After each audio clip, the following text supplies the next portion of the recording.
1, 2, 3, 4. I won't deny it, I'm a Southsider. You don't wanna mess with me. Got the police looking for me.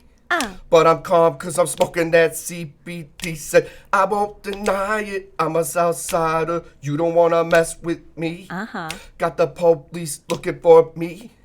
But I'm chilling in the back of the VIP. Said, we won't deny it, we are Southsiders. You don't wanna mess with us. Yeah. Got the police looking for us. But there's nothing that they can do when you're chilling with the Blessed Life podcast crew. What's up, what's up, what's good? Hey. Happy Sunday, happy Super Bowl Sunday. I'm Brian Tierney. This is the Blessed Life University podcast, the Blue Podcast for short.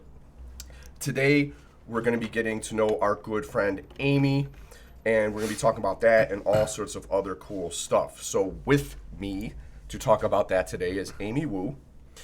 She is a realtor at Keller Williams Success Realty. Yes. And she is the chair of the Young Professionals Network of the Chicago Association of Realtors for 2023. Also with me here today is Matt Thomassen. He is a co-host of this podcast. He's a captain in the U.S. Army, and he's an attorney at Thomassen and Tierney Attorneys at Law. So, Amy, I just ran into you recently at the NAREP officer installation. Yeah. And it was just this fun, bright conversation where we kind of met up in the whole middle of the place. And I felt like it was too short, and I am glad that you're here today because now we get to kind of continue things on in peace and relaxation. Yeah, I'm excited to be here. Thanks for having me. Thanks for coming. No doubt. Yeah. And I just feel like I nailed the intro, so I'm feeling fucking good over here. You know what I mean? Did you get it right every time like that? I do my Pretty much. hair. Yeah, he does so much now. He's got it. You're natural. Before we used to kind of like do a prep intro or whatever, like just practice, or like a one practice, and then like, he's always got it. I love it. I'm starting to thrive under the pressure of the getting it right the first time. Pressure forges diamonds, right? I guess so, bro. Do you always close your eyes when you do it? It tends to help me concentrate because I had, the funny thing is, like, I had a few guys on from high school, and they do a really good podcast themselves. It's called Sometimes on Sundays. So they said, let's do each other's podcast, like, who wants to host first? So they came here, and I had, there was a sound engineer. He was kind of on the end of the table. This guy, Hans, who's also part of the podcast, but he's, like, keeps the cameras good and checks the audio levels and pulls up articles, kind of like how Matt does. So you can kind of like have your facts in front of you while you're talking about them. Oh. And so there was like 3 or 4 of them here, and I'm like, I just had this weird feeling. Like, I'm not really into omens or whatever. I believe we control most of what we do, or we make our own luck type of thing, right? But they're here, and I'm like, I just had this weird feeling I was going to mess it up. I had to do like 3 or 4 takes, and these guys are like, yo, can we just get to the podcast? I'm like, it's kind of a thing, man. We do this. I have to do it. One, it has to be get done. In my mental zone, get in my Zen zone, and Okay. not be distracted by, like, you know, eye contact or whatever. Too much stimulus, you know, it overloads the bandwidth of your brain. You just reduce the stimuli, and it's just you can have a larger bandwidth for pretty much. Yeah. That's bars. exactly it. Like, I'm more conscious than ever before about my mental bandwidth and my ability to do stuff like that. Plus, I'm trying to keep the timing of the snapping of your fingers because it goes at a certain point. If you're off time and you're singing it, it's not going to sound right. Yeah. So the nice thing is if Matt does like the finger snaps as well, or sometimes a guest will do it as well, it keeps me on track where I can just focus on the singing then. And then the only thing is, though, when I stop for a second, I throw off the timing. So you kind of have to watch my I do. I don't just listen to it. I'm like, you have to wait for me to come down with that next one. Because if you start snapping at a time where I'm not, I throw you off a little bit, or I have to then try to find your timing if you're the one leading on the and 1 and 2 I and love 3 it. and 4 and 1 and 2 and 3 and 4. The album's dropping later this year, ladies and gentlemen. Yes, Album sir. We'll be is working on in it. development right On now. our terms is going to be the name. I of the can't album. wait. Yes. We're going to do it on our terms. Nobody else needs to tell us how to do it, what to do. We're doing this. We're doing it because we love it, and we hope you love it too. So let's start off with a little thought exercise here. So I have in my hand Leadership, Promises for Every Day by John C. Maxwell, which is a recurring book on this podcast. This is a gift for you. It was a gift to me, and now I'm spreading them all over the place. So my friend Luis Ortiz from Remax Partners in Berwyn, shout out to Luis Ortiz and Team Ortiz, gave me this. And during their morning meetings, they'll usually read one of these passages and kind of get ready for the day. So there's 365 passages, one for each day. Today is Sunday, February 12th, Super Bowl Sunday. Make your money on your bets and enjoy some tasty food and wings. So let's see what we got for the 12th. So how this works is they'll put like a Bible passage, which like for me, I don't really understand the Bible, but nice thing for us is that John Maxwell interprets what the takeaways are. So it's great. You have an interpreter for the Bible, so we don't all know what the burning bush is, but when he helps us tell There's us. a lot of allegories and, parables and, interpretations. We've spent hundreds of years interpreting. So it's nice when someone already gives you their take initially, so you don't have to I'm trying to fit this in a box and it's just not quite fitting, Yeah, I'm not religious, so I don't subscribe to a lot of that kind of stuff, but I have so much respect for it. Yeah, I was a religion major in undergrad. Were you really? Yeah, but more like I'm not religious myself either. It's more from like a historical point of view, academic. And you point of decided to major in it. Yeah. Wow. It was incredible. interesting. So yeah, but no, let's see what we got for today. Let's see his take. So the topic is, it's not just what you do, it's when you do it. Good leaders understand that timing is everything. Nehemiah spoke to the king about Jerusalem, but not until 4 months after he first heard about its broken wall. He began praying about the ruined wall in December, but not until April did he approach the king about rebuilding them. What was he waiting on?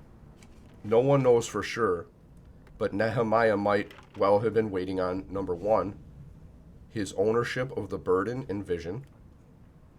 Number two, a foundation of prayer to be laid.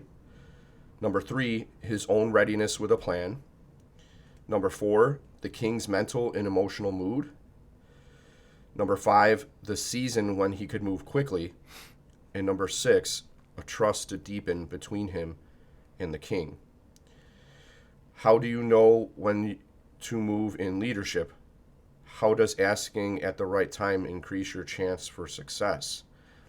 And so this kind of hits home with me, or rings true with me, is like, you need time to reflect, I feel, to make the best decisions that you can make. The decisions that you make, or the feelings that you feel about the decisions you have to make, are usually the first ones, the initial ones, are the emotional ones that are usually not the best and can lead to like suboptimal results. Yep. Or downright bad results.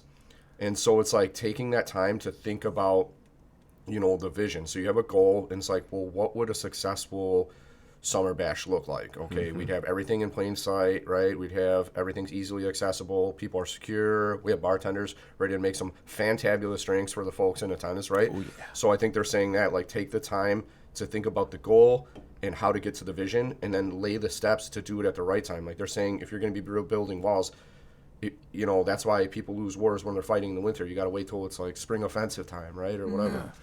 That's what I took out of it. Anybody else here? The original Build the Wall campaign back 2,000 years ago. In Jerusalem. In Jerusalem. Yeah. Build the I wall. agree with that. I feel like, thank you. Yes. Is there... that's so cool. Every day I Thank start you. my day off with one before I get down really into my emails, texts, or calls, and or get distracted by other things. I try to take that just 2-3 minutes to read through it and try to absorb it and internalize it to make myself better. I love it. So what were you saying? I love it. I love what you just said, and I have to agree. I think that we should always take 5 minutes before we take any action, before we respond to an email, Yep. before we call that client back, or maybe in your case, that other attorney back, right? And just really consider our emotions, because we're wired that way. We're built to be emotional individuals, but we can't always respond with our emotions. So sometimes we do things unintentionally if we let ourselves react. So I always believe in taking 5, whatever the matter may be, to just kind of process and then think, okay, would I really say it that way? Would I really take that action? So Yeah. I love what you just said, Brian. It's accurate. Even emails, even things just like a text too, that I have like a work text or whatever. Well, someone hit me with like a problem or whatnot, and it'll just be like you want to respond because you're frustrated or whatever. But and every time I do a knee-jerk response, I always look back at that. I'm like, I could have said that better. I could have said that better. Like that's not what the best I could have said. If I just taken a minute to actually kind of like, wait, let me just crank out the options here. Let give my brain some time to actually like churn out potential options of words to pick, ways to phrase it.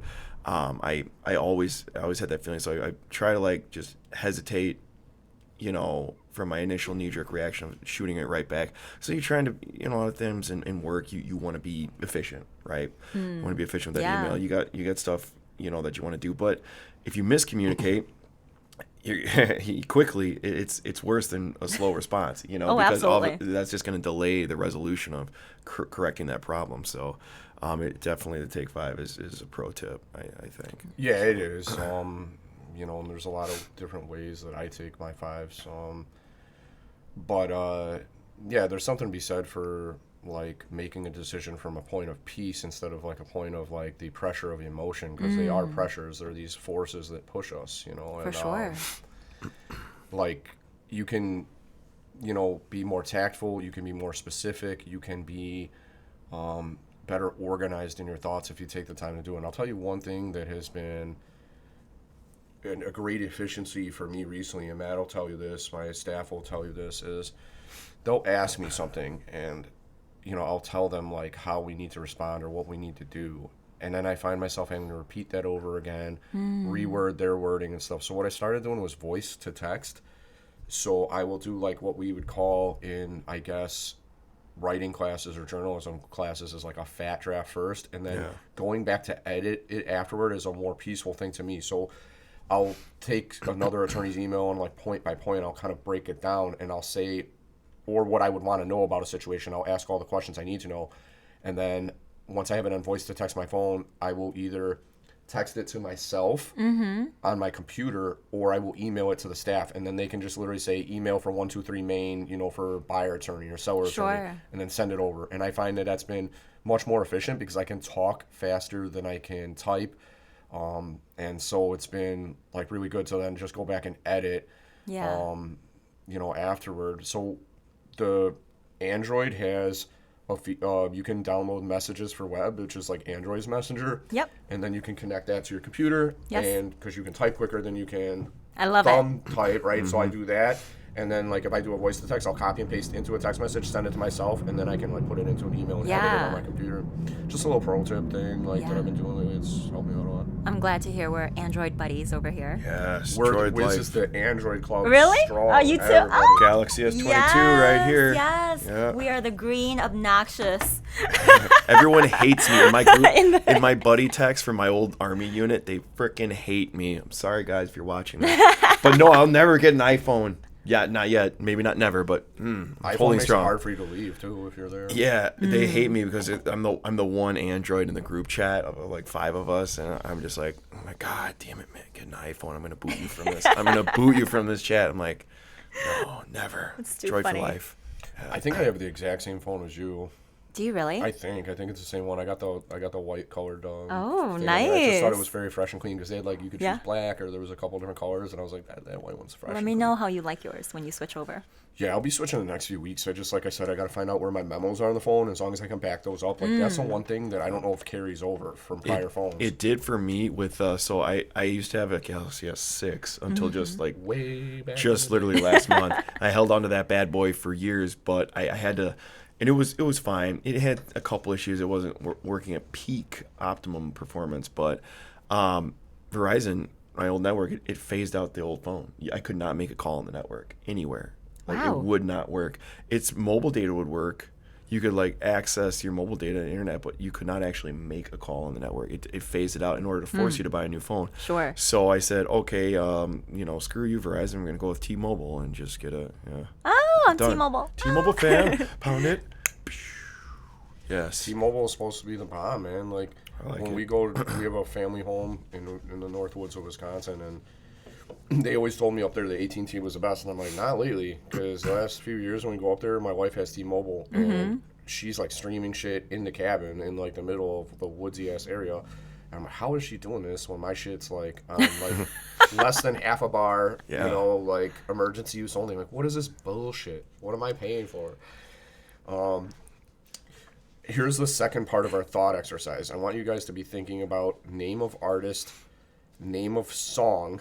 Oh my gosh. All right, so you're already kind of mentally trivia preparing time for here. this. Is kind of like a question. Okay. So hear me out. If you want to go and take a ride with me, we're 3 willing, in the full already with know. gold D's. I already know. Oh, why do I live this way? Hey, must be the money. If you want to go and get high with me, smoke an L in the back of the Benz Z. Oh, why must I feel this way? Hey, must be the money. Oh, you're taking me back to grade school, man. Wow. But wait, Middle school rec nights. ladies No, first. no, no. I Millennials. know it, but Okay, I so- can't. Oh, Well, Oh, you'll know it. as soon as we tell you. She knows probably. it. Yeah, I she know knows it, but I So- also like don't know it. So But I don't it's want to like- put you on the spot. Matt will probably answer the question then. And if you can get not only the name of the artist, but the name of the song. The names of the song are tougher because it's usually part of the chorus, but you don't know what they've shortened it down to exactly. I admittedly, until I pulled it up here. Oh, you fucking I already asshole. knew. I knew it was Nelly. I didn't know the name of the song. So it's obviously Nelly, but right, I wanted to see I thought the name was like, if you want to take a ride with me, it's Ride With Me, WIT. Yes. So I would have. It's not Ride With Me. I wouldn't have held that against you. Yeah. If you get it like close to correct, that Yeah. would've been like it's like on the TV shows where like friggin' Alex Trebek's looking over at them. That's correct. That was acceptable. Yeah. You got to look at the friggin' producer like, yeah, it's good. Yeah, You close know? enough. Yeah. So the reason I picked this one was it was playing when I was on my way over to the office earlier today. So I was like, it's just that like happy-go-lucky feel-good music, got the window a little cracked and friggin' sun's out. Like I can it's see you doing fun that. Times. Yeah, I cruise through the south side streets with some good stuff on, and I have so much respect for Nelly because I can't tell you how many of his songs were like party songs when I was in my heyday of yeah. my 20s, like in the club, just getting it and stuff like that. Oh my god. Yeah, that was Taking me big. back, y'all. Amy, you're taking me back to the throwback times. God, when was that? So that was like around around 2000-ish, early 2000s. And Yeah, so I remember I was yeah. in that was when I was like seventh grade or whatever, 8th grade, and like that was all the you're jam. young, dude. Yeah. 6th, 7th, young. 8th grade, and that was the Nelly. I was already in golden high era. school, going into college when those things were getting big. Yeah. So that was what they would play at our Yeah? middle school rec nights, and all us little like freaking 12-year-olds we just dance it. Really? Bunch of like 12-year-old white kids dancing to Nelly in Wisconsin. Oh boy, these are some great tunes. Yeah, don't you know? Okay, we're really putting a two-step on it. Oh yeah, show me your two-step, bud. that Nelly sure knows Looking how to pretty get down. fire. You're getting your boogie on there, man. All right. wow. If you were in middle school, then I was in elementary, probably. Yeah. Damn. So We have the first YPN breakfast coming up Wednesday, February 23rd, I want to say it is. Okay, I'm gonna pull out my pull out the calendar calendar. because I don't know the date by heart. It is the 22nd, The 22nd, okay. Wednesday. So Wednesday the It's 22nd. always the last Wednesday of the of the month. yeah. So yeah, we have the new one ahead, and like I always like when we have the first one, because it's like it represents the beginning of a new real estate season. I know that spring is upon us, Yes. and the warmer weather is coming, and we'll be able to enjoy all our fun activities. Now, Matt has been to the YPN breakfast. I think you were just at one. I was so at I think he was one, at the August one, the last downtown, one, because he had just started here. Nice. I said, dude, there's a breakfast you gotta come a good with. They have a winning formula. I've been going. I've tried to make every single one for the past several years. Of course, there was a delay with COVID where it was like remote or not happening. But in any event, I got introduced to it, and I'm like, man, this is so cool. Like, you have the who's who of real estate here in the Chicago scene, and it gets smaller, obviously, as you've been to more events. And they're all in one place. Manny's Deli always does a great job. The food there is really tasty, good way to start the day. And always a ton of, speakers lined up, good ones for the year ahead. So have you ever had any leadership roles like this before, or is this your first time having a position like this? In real estate or in general? In general, yeah, like nonprofits, life, just Sure. business, that Yeah. Well, in general, I've always been involved in some sort of leadership opportunity ever since pretty much my college days. When I was in college and undergrad, I went to DePaul University in Chicago. So I had been what I refer to now as over-involved. Yeah. Back then, I was everything under the sun. If there were a leadership title, I applied for it. If there were some sort of extracurricular activity, I was in it. So I think from that point on, I was a little bit, I got that itch, to be involved, to give back, to be a part of the community, to be connected, and to learn from people that inspire me.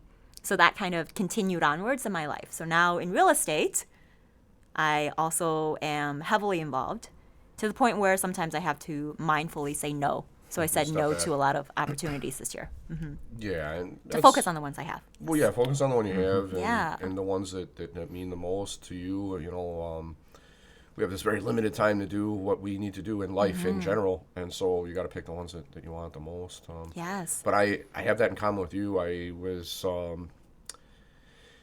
trying to get involved. I was part of the Student Leadership Association at UIC and different things, different student organizations I was involved with when I was there. Yeah. And I was kind of like that too. I just felt like you're doing something bigger than you when you're involved in your field. You know, you're not just like it's not just a job. You have these things going on as well. And I learned a lot from my attempts at stuff like that as well. Like, you know, Matt can testify to this. So in law school, they divided us into 5 sections to make it more manageable, and we were in section 5. Okay. And so there was me and I want to say 3 or 4 other candidates. One of them was a good friend of mine, George Bliss. Shout out to George Bliss. William Ewan. And there was this girl, I can't remember her name off the top of my head. Very nice young lady though. And like, what I tried to do was like, I fancy myself a pretty decent public speaker, and I was like, let me just give them like the kind of like typical political speech, like here's the leadership roles I've taken on before, and blah blah blah blah blah. But what I learned a lesson from was like my peers. So my friend George Bliss went up there. He told like a couple really funny jokes and really got like the audience engaged and like invested in him. Like, oh, he's not just like a stiff ass attorney or somebody who just wants to be like a politician here, like as part of student government. He's like funny. We connect with him. And then William Ewan did like the same thing basically. He was like, but in his own way, because he was just his demeanor and the way he spoke and delivered things was always just naturally kind of funny anyway. Same thing with Bliss. Yeah. But I learned that like connecting with people is not about like telling them the responsibility or like what you've done and just reciting your qualifications. It's like connections come from other things like humor that are like universal languages and stuff. So that's kind of a lesson I learned from that. Anything that you learned in your time that you would like to share? Or? Sure. I think it's all about a mutual understanding and having respect for one another. I think when we lack understanding, we start to develop fear, and that is where that can fall apart. All communication, understanding, all of that falls apart. So I think in my goal to give back to the community, it's also to understand each other and to learn from others, because I admit I have a lot of flaws. And despite certain leadership titles, there's still a lot to learn. So I think that being a part of the community and being involved and so well connected with people that we work with on a daily basis is so crucial to what we do, not only in our professional careers, but also in our livelihood, in our personal lives. So I just love it. I love being surrounded by people like you. I'm super passionate about the things that you do, the things that you believe in, and it just gives me life. It's a zest, so I love it. So I'm very much the same way. That's what this podcast is all about. You'll hear in the outro that I do is like I talk about kindness and respect, and I believe that I'll get into the outro later. You'll hear my whole okay. More to follow. But so tell us, like with Chicago Association of Realtors, with YPN Network, what is the process of getting involved in terms of? Do you have to serve on committees first, or is it a hierarchy of like first you're the secretary, then you're the vice president, then you're chair or something? How does that work? Tell us about that. Sure. Yeah, that's a wonderful question. So first I have to start off by sharing that YPN is definitely very inclusive. We are not exclusive by any means. Very diverse, so when you refer to YPN, just for everyone that's listening, this is the Young Professionals Network, specifically of the Chicago Association of Realtors, which I am a member of. There are many real estate boards that a realtor can be a member of, including Main Street, Heartland, NASBAR, you name it. There's so many out there. The Chicago Association of Realtors is, of course, more focused on the city of Chicago. So every board has potentially their own YPN, including throughout the nation. So at CAR, short for Chicago Association of Realtors, at CAR YPN, we are so inclusive of members. You don't have to apply to be a part of YPN. You don't have to be a certain age. I think a lot of people think there's an age limit. Cutoff. Yeah, cutoff. Yes. You're too old for no, the that's not Professionals true. That's not Get true outta at here, all. Gramps. Because you can be young in age, but you can also be young in experience, right? You can be young at heart. So I think that it's really focused on building camaraderie, building a community, and providing educational tools and resources for, sure, individuals that may be newer to the field. But at the same time, we have so many seasoned professionals that come to our events. You probably have seen. We have our board of directors come. They're very seasoned, very experienced, and amazing leaders. So that's YPN in short, in brief. To become a member of the advisory board, which is a board of approximately 15 members, more or less, including a chair and a vice chair. To become a member of that board means that you will be a part of the decision-making process when it comes to planning these breakfasts, planning these different types of events. And to be very honest, I applied for the advisory board about 2 months after I got my real estate license. And Nice. I got in. At the time, I was like, wow, what's happening? I'm super green. But we're not looking necessarily for people with ample experience or people that sell a certain production volume per year. We're looking for people that are passionate. Are you going to show up? Are you going to stand up? Are you going to speak up? Right? Be there, right? Be in. So we're really looking for that type of people. So I mentioned we have a vice chair and a chair. So typically the vice chair would have been on the board for at least a year or potentially more. And then that vice chair will automatically become chair. And then chair is asked to be back to be immediate past chair. So those are kind of like the main positions, vice chair and chair. Okay, yeah. Well, that's good. And then how long have you been part of the board total now? Oh boy. So I was probably, oh my gosh, let's see. I got licensed in 2019. So probably since about that time, 2019, end of 2019, maybe beginning of 2020, if I'm remembering my years correctly. But it's been several years now. Okay. Yeah. Cool. Let me see what I have here. Are you going to try to work your way toward like president of the entire association, do you think, for Chicago Association of Realtors? I think that there's so many inspiring leaders, and I love learning and being surrounded by them. I am taking things one step at a time. There's so much in front of me, and there's so much that we are blessed with, I think, in what we do. So it's hard to say yes, but it's also hard to say no. I'm going to see where life takes me. I have an ideal plan of where I want things to go in terms of my career, but I'm also very open to change. If something happens and something aligns, I might take that opportunity. So we'll see. But it doesn't mean that I'm going to leave real estate. It just means that there's so much out there. And I'm the type of person where I think we can do it all, potentially not all at once, but I truly believe that we can have it all if we work for it, if our hearts are in the right place, and if we set our mind to it. I agree. That's kind of like the old like Greek way where you are all things throughout your life. So like they start off, you're this student, and then you serve in the military, then you serve in the Senate, and then you become like one of the wiser leaders. And there's this progression where you do almost all things. You become a very well-rounded person, and then you've accumulated a lifetime of wisdom. Yeah. But I would imagine there's other people that are going to be being president, and you got plenty of time if you want to work toward that. Thank you. I wasn't expecting that question, Brian. So now I'm like, We're not announcing a run as of yet. We have yet to officially announce, but it is a possibility. No. We haven't decided yet.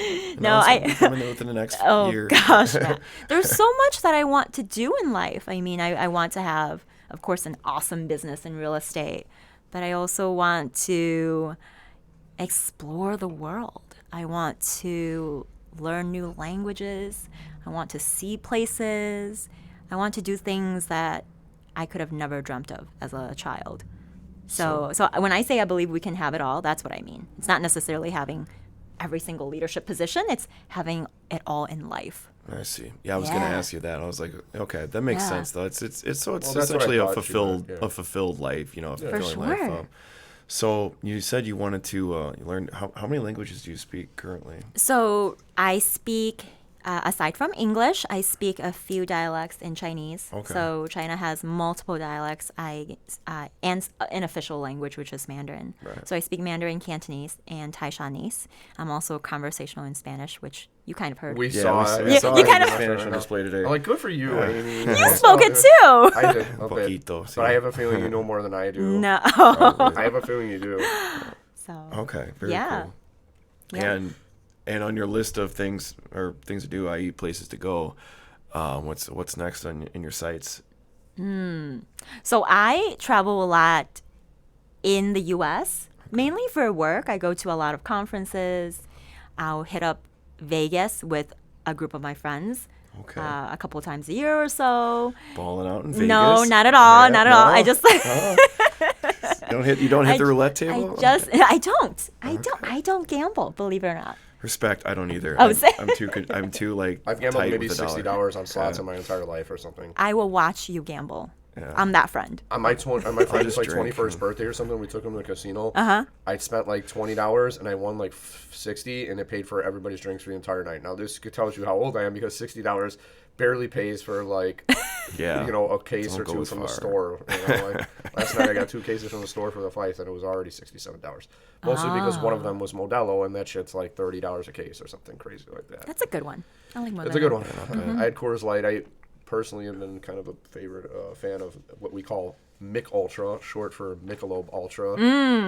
Very nice light beer. Now, you mentioned you speak Cantonese, Mandarin, and Taishanese. Taishanese. Yeah, that's great. Yeah. Taishanese. So Mandarin, of course, is the like official language of China, or the most commonly spoken language. Yes. And then Cantonese and Taishanese are like regional or something. Yeah. So Mandarin is the language that the government uses in China. So a lot of people in China does speak it. I believe it technically is the official language on paper, but I can't confirm that right now. Yeah. Cantonese is spoken in the southern region of China, although a lot of people there also speak Mandarin as well. And then Taishanese is a very specific area also in the south. Were you born there? I was, Okay, I was gonna say Yes. it'd probably be much easier to learn those languages if but you I were born came there. here when I was like 1, so Oh, okay, I learned them here. so you learned them here. So your parents spoke them in the house commonly, or what? Those My languages? my parents speak Cantonese and Taishanese. Yes. Are they close to like? Are they very similar? Where it's like learning one isn't like a completely different language altogether. Do they have a lot of commonalities? The writing is the same. So when you read the text, when you write, the characters are the same. Okay. But there are nuances when the languages are spoken, when the dialects are spoken. So I picked up Mandarin kind of on my own, and therefore, while I can speak it, my pronunciation isn't always on point with Mandarin, but thankfully my clients understand me fine, so that's all that matters. Yeah, they And know they- what you're getting at. Oh, absolutely, yes. Did your parents speak English when they came here, or no? No, and they're still very broken, extraordinarily broken. So broken to the point where I would say they don't speak it. They don't speak English. Yeah. Yeah. So I So did a you lot were of. the first one to learn English, like when you were here as part of your family. Yeah, I'm first generation. Yeah, so I would do a lot of maybe translating for my parents. So yeah, first generation college student, all that good stuff. Nice. Do you have any siblings at all? I have a younger sister. Oh, okay, Yeah. cool. What does she do? So my younger sister actually, she happens to have Down syndrome, so she's special needs. Oh, I see. So yeah, so we are about 8 years apart in age. And I remember very specifically when she was born, we were told that she had Down syndrome. At the time, we didn't know what that was. And for the people listening, it's, it basically is kind of a developmental delay. In very harsh terms that I think are no longer used. They used to call it mental retardation.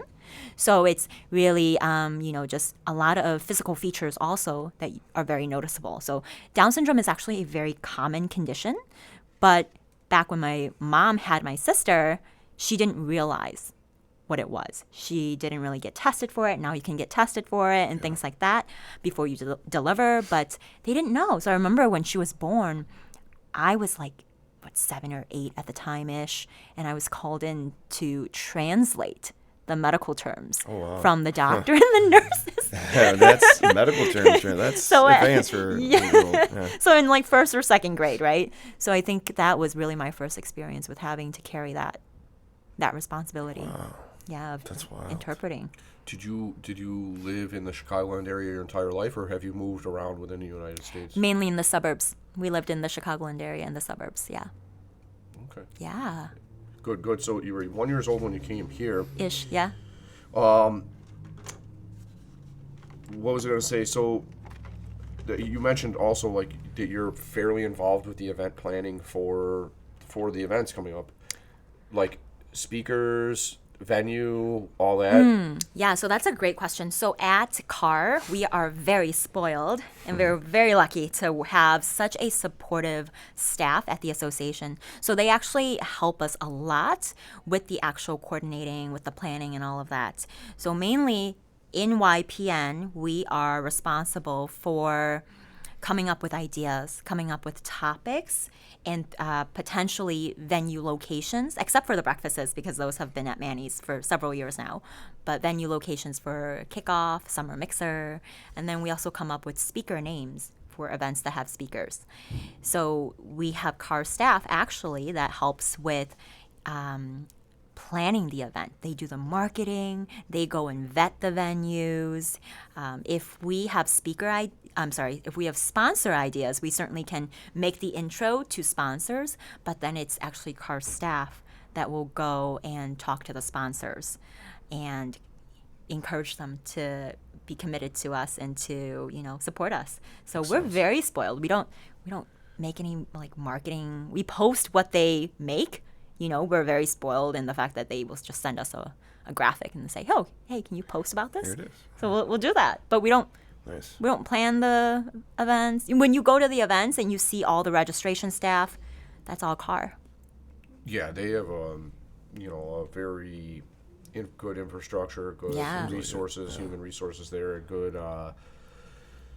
good systems in place. You mentioned with Manny's, and they've been longtime friends of Manny's, so Manny's love the business probably, and they when we appreciate them as well because we have this nice modern place that's like close to CAR headquarters downtown, and the parking's decent. If not, you get the street parking. Make sure you pay your meter because they will give you tickets.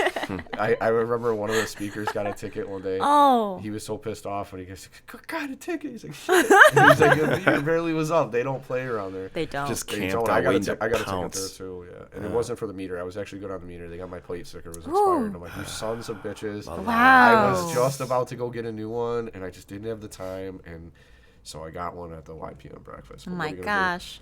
But it sounds good then that you can kind of like enjoy like the moment of what you're doing, and you can enjoy the fun of it while other people are handling the admin work for you and the final details and We're all that stuff. we get to at the board. We get to kind of be the face of it. We're the ones that are mingling at the events, making connections, intros, and it's all really about building a community and being there to support, provide resources, tools, education, and to make sure that professionals are getting the most robust information and experience as possible.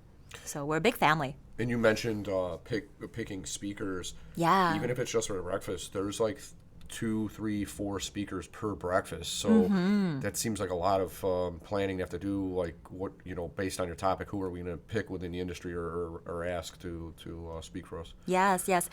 Specifically when we come to picking speakers and really highlighting any professionals within the industry, CAR does an extraordinarily great job of focusing on DEI, diversity, Equity and inclusion. Yes, exactly.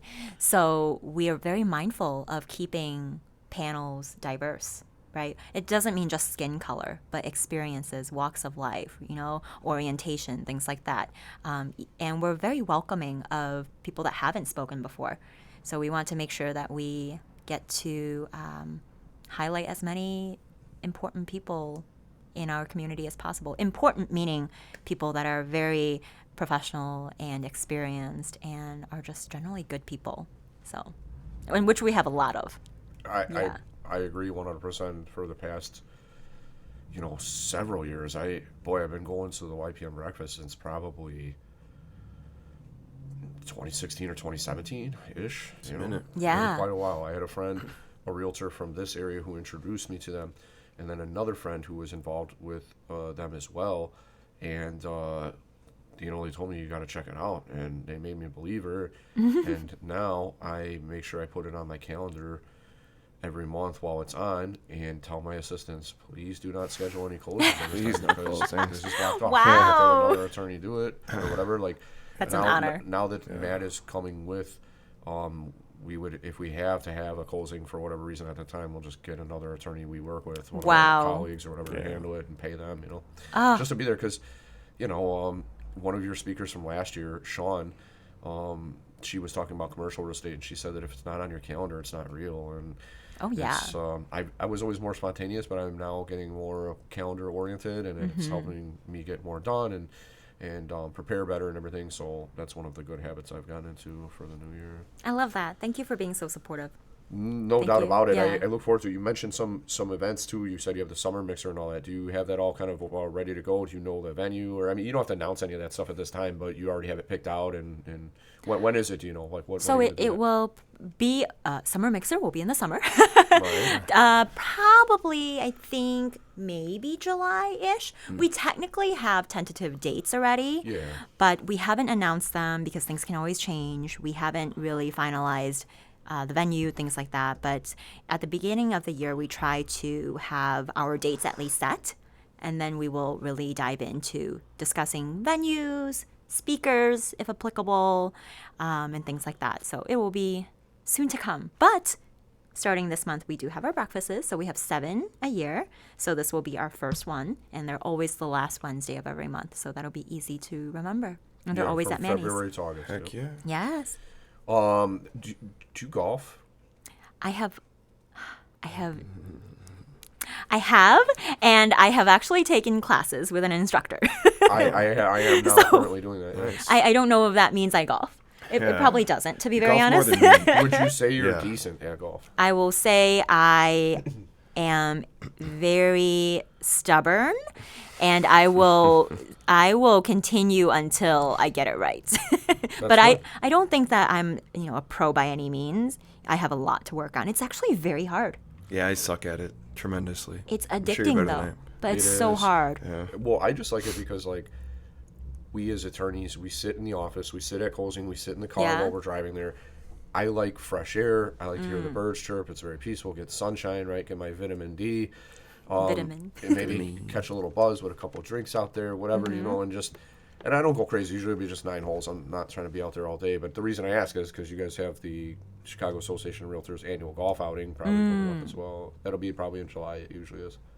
Well, I haven't gone to that, to be very honest. I probably should, but I'm also intimidated, to be honest. I was going to see if I could partner up with you. Oh my gosh. Could I by somehow getting in early You now make sure just- that we could ride on the same car or something or be in the same group? Well, we can practice. You can just come to my house. My house backs to a golf course, so you can practice there, and then we'll go to the real one. So Sounds good. It is good to get practice in Yes. advance if you can, because you go out there and you haven't done it in a while, and you're like, yeah, I kind of know how, but when you're I do play. I try to play once or twice a month, and I'm taking my lessons at Mistwood in Bolingbrook. oh, I don't know where that is. Okay. Yeah, That place that is. I know. That's really cool. If you want to practice during the winter time, another one of our car colleagues named Amy, she likes to golf too, and I had mentioned that place to her. In fact, if you'd like to, I would like to touch base with Amy, because I told her we would do this and we never had. So I'm literally getting ready to text her. Maybe we could set up one in March. I know by March and April you're actually getting ready to start playing outside again, but this place is a really cool golf dome. It's actually a driving range, so you're hitting into the distance, like physically hitting into the distance. It's not like a screen or whatever. Okay. But you can pick any course you want to play on in the world and simulate it for like an hour or two. So what happens is from the ceiling, they have these ribbons hanging down, though, like a black one, a yellow one, red, green, Yeah. blue, whatever. And you can pick which one you want to hit at, and that's your hole. Okay. So usually you pick the same one the entire time, and it's really cool. And it's like not super expensive or anything. You could go with a group for like 2 hours, and it's Yeah. like $60-$70 or something like that. Yeah. And they have food, they have drinks, they'll bring it right to you, and it's like a 3-level thing. It's really cool, and that's where I'm getting my lessons Yeah. at. How about you? So I took lessons, so I'm not taking them right now, but I took lessons at Golf Tech. I think they have a lot of different locations, and they just do indoor simulations as well. They have a big screen, and then they actually record you when you're golfing. So then you see yourself, you see your posture, you see the angles, and then they'll tell you, oh, this was off, or this was good, you know. But it's tricky. It's a tricky sport, I guess. Yeah, because you have a lot of physical factors that you Yeah. have to calculate and bring all together at once while you're doing it. Like, I have been around golf since a pretty young age. So I started caddying at a golf course when I was like 13 years old just to make money. You know, my dad was like, look, you're talking about all this stuff you want? Start working and buy it. I was like, all right. So I had a couple of kids in the neighborhood like, dude, why don't you caddy? You give them cash money. It was good money, right? So I was around the game at that time, and I thought it was just like a boring ass game that like a bunch of old rich white people played or something when I was doing it. But then I got into it more. You know what I mean? Kind of. But I mean, but you know what I mean? Like, I'm not gonna say anything. but in any event, like I wasn't into it then, and I got more into it now. And the funny thing is, I had like a decent amount of natural ability. But then where I was like, I was just thinking I would have to tweak minor stuff in my game. But when you start talking, I'm like, you need to hold the club differently. Yes. Oh my Not only gosh. do you have to hold it like differently than what felt natural for me, but like they put up a noodle on a 45-degree angle. When I say a noodle, like the one you use in the pool, the little swimming Oh, pool my noodle. instructor did that with me too. Yeah, and you have to keep it lower. You have to go below it like a game of limbo. So I wasn't used to that either because he's like, you can see where your club's lining up with your forearm. Like, you're pretty high up there. He's like, that's why sometimes you're hitting it very well and other times you're messing it up. Then he's telling me, like, you put too much weight on your heels. You should have more on the ball of your feet. So I'm like, if we go out, it's just going to be straight practice because I am now having to fight what comes natural to me, relearn those techniques and implement them and try to do it well enough where I'm like hitting like a man, you know, where I'm not disappointing. People are laughing. at me. Distinguished gentleman. Well, what I mean is like, No, I know. if we're out golfing together, I don't want to look like a sissy guy. I can't hit the ball or whatever. Right? This guy's good. I've been with him on the golf course. I just drive the cart around and drink a Bloody Mary. Oh, you know, really? And that's basically me golfing. Oh, yeah. I There for went moral golfing. support. Is that what you'll say? yeah. I'm there for moral support, and but like he's good. I think if he practiced a lot, he'd be pretty damn good. But like he's good as is, even cold. Like he'll have like the newsy cap, the gloves. He's looking like a distinguished professional. Just Well, you good are. drive. You both are distinguished professionals. I mean, yeah. Distinguished gentlemen. I'm not too distinguished on the golf course. Though. I'm pretty Distinguished with The your only Bloody thing that Marys. distinguishes you Yeah. is you're not good. Exactly. I cannot drive like I can sort of putt. Okay, sure, but like anyone can putt.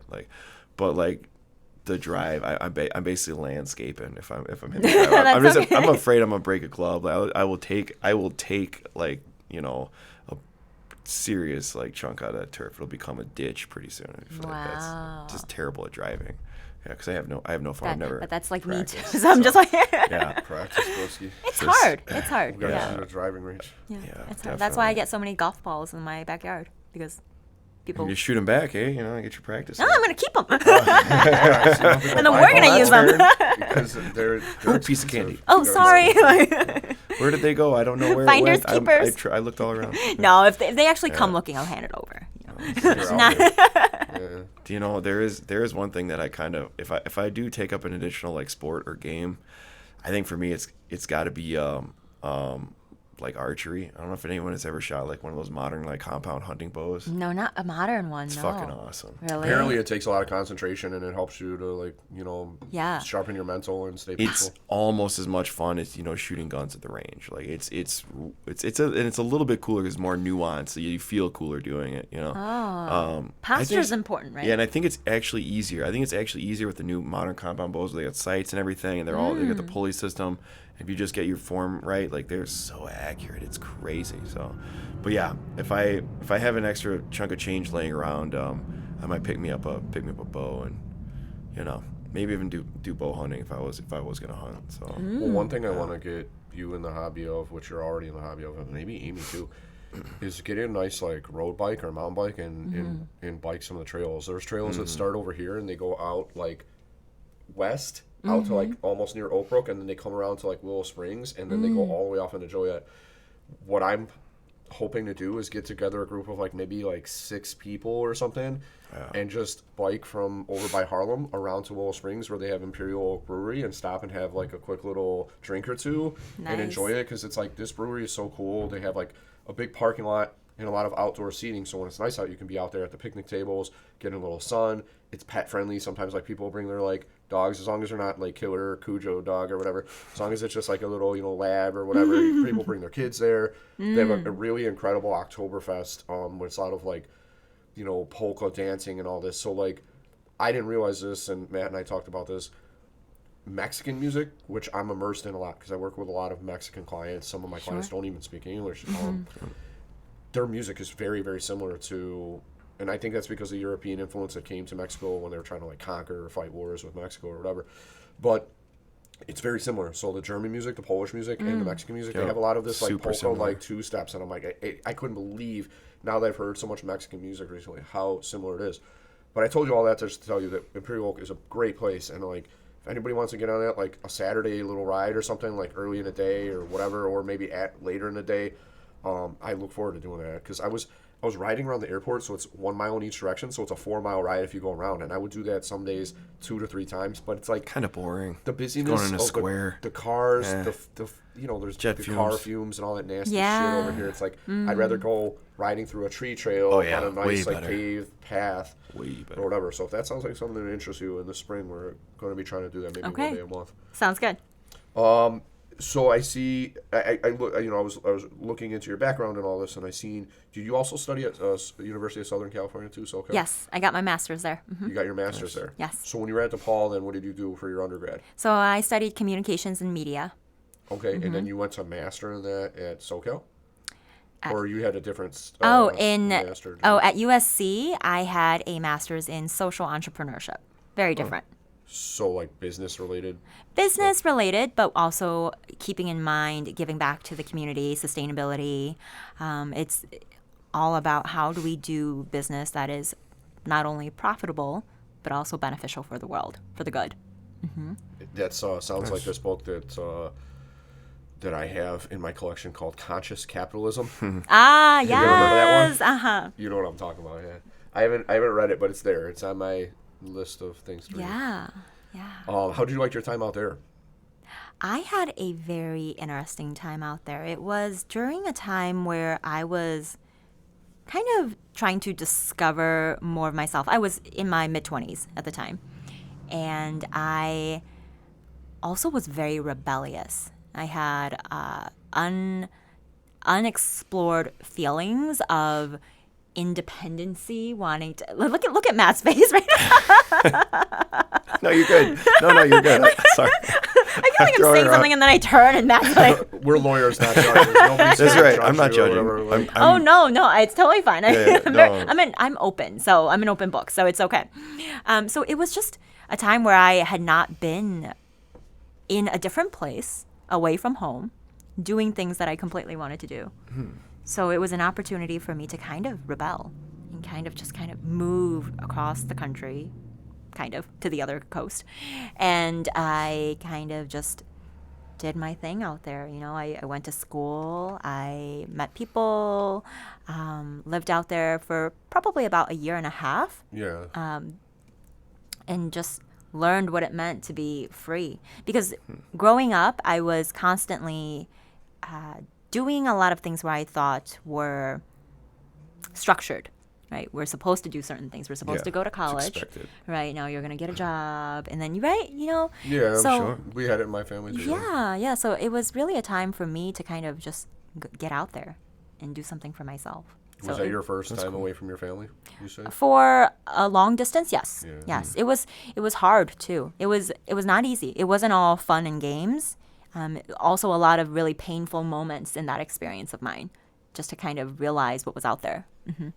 It's not all good. It's adventurous, but it also sucks sometimes. It can be. Yeah. It can be, especially relationships that you do develop, you know, people that you meet. People suck sometimes. Yeah, it's- Oftentimes. It sounds like Most you of have. the Do you want to tell us something about It sounds like Matt has something to share. Well, it's just hard to know who to Yeah. trust. And, Oh, for sure. You know, Yeah. whether it be the strangers on the street to just people that you think are your friends, you know. And, I feel like the business that we are in, the real estate industry is an exercise in human psychology, and Oh yeah. I find myself frequently disappointed with how soft and fragile people are with their emotions, and they're making up their minds on things that don't really seem to be substantial. A lot of times people get hung up on small stuff, and it's regrettable, yeah. And I like They me, do. like the way I was taught, like my father, when he wanted something, he knew exactly what he wanted, and he passed that down to me. Like this building here, when it was for sale, there was another offer and it was lower than mine, but I went full price to the offer. I told him I'll take it as is. I won't ask you for a single repair, but I need 3% credit to help with the closing costs. And I got it. I got what I wanted. And the same thing happened on the home that I ended up buying here in the south side. And like the thing that I try to tell some of my clients is like money comes and goes. It will come and go throughout your lifetime. It's like this river that just keeps on flowing in and out of your account or whatever. But once a home is gone, you might not ever get a chance to buy that home again in your lifetime. It's like pretty much gone. You know? And so, by the time it's ever on sale, you've moved on, or you're older, or you're not even living around there anymore or something. Sure. So it's kind of disappointing to me, with people and their psychology sometimes. They truly do make mountains out of anthills on a lot of things in these deals. It's incredible, the quibbling that people kind of dig in and go to war over, just the crumbs they quibble over. It's just some of our job, I think, as the attorneys or as the realtors as well, is just kind of like gently tapping that client on the shoulder, like, here's your reality check. Like, this, maybe you shouldn't prioritize as much as you think you are. This isn't really as big an issue as you think it is. And real estate it's a little bit of his like art too. It's a little subjective, and it's not all about the raw dollar amount of something. Sometimes it's about their people's their priorities, what they're looking for in a home. And but at the same time, I feel like I try to like kind of gently like nudge clients in a direction. Like when I have one that wants to go like, oh, I want to ask for everything on the inspection report to be repaired. I'm like, it's a 114-page inspection report, bro. And this house is like 100 years old, Bro. dog. Like, Yeah. build you The house is built in 1910. Like, bro, like let's prioritize safety concerns. How about we talk about, let's start with safety concerns, safety hazards, and then maybe go from there, because we don't want a seller to just tell us to go take a hike initially, because that's what they're gonna do. If they see like an attorney review letter that's like 10 pages long of Sure. asks for repairs. So Sure. Well, I think you got to manage expectations. you got to manage. Oh, for sure. expectations. It's all about, it's a people business, right? It's all about relationship building. But I also think what's so important is that we give them all of their options. We give them all the possible opportunities out there that are available, the resources, and then they can decide what decision to make, right?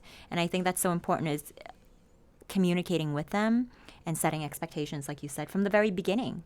Right? So in those instances where you're dealing with inspection reports and they're trying to ask for every single thing from 114 pages, I think what should have happened first is that communication piece, perhaps between themselves and their realtor. Like, hey, this house is, I tell all my clients, new construction home, 100-year-old home, you're going to find something.